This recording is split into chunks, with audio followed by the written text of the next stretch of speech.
मुंब्र्यातली नगरसेविका शहर शेखला तिच्या वादग्रस्त विधानानंतर पोलिसांनी नोटीस दिली. आता ती म्हणते आम्ही हिरवी झाडं लावणार.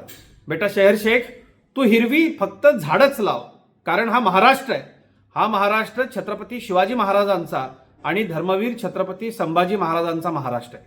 आपल्या पूर्वजांना कधीतरी विचार, जगातला सगळ्यात मोठा बादशाह लाखोची फौज घेऊन हा महाराष्ट्र हिरवा करण्याच्या उद्देशाने आला होता. त्याला या मातीत आम्ही गाडलं होतं. ज्या MIM पक्षाकडनं तू लढली आहेस, तो MIM पक्ष आणि त्याला मानणारे सगळे रजाकार यांच्या विचाराच्या लोकांनी यापूर्वी अखंड भारताचा तुकडा तोडून पाकिस्तान बनवला. त्या पाकिस्तानातले लोक आता गव्हाच्या पिठाची भीक मागतायत. जर इतकंच हिरव्याचं स्वप्न असेल तर तुम्ही पाकिस्तानामध्ये जा, पण या महाराष्ट्रामध्ये अशा पद्धतीनं विचार करणाऱ्यांची परिस्थिती ही अत्यंत वाईटात वाईट होईल. हा इशारा तुम्ही सगळ्यांनी लक्षात ठेवा.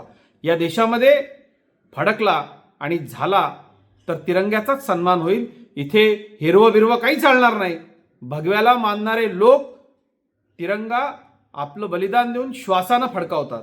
त्यामुळं मुंब्रा, ठाणे, महाराष्ट्र हिरवं करायचं स्वप्न पाहणाऱ्या रजाकारी विचाराच्या लोकांनी एक नोटीस आल्यानंतर तुम्ही जो पळपुटेपणा केलाय तो बरोबर तुमच्या पूर्वजांच्या एकूण वळणावरती तो सगळा गेलेला आहे.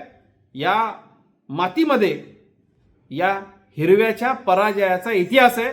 इतिहासाच्या पानामध्ये चाळून बघ, आपल्या पूर्वजांना विचार आणि ही हिरवाईची स्वप्न फक्त झाडं लावण्यापुरतीच मर्यादित ठेव.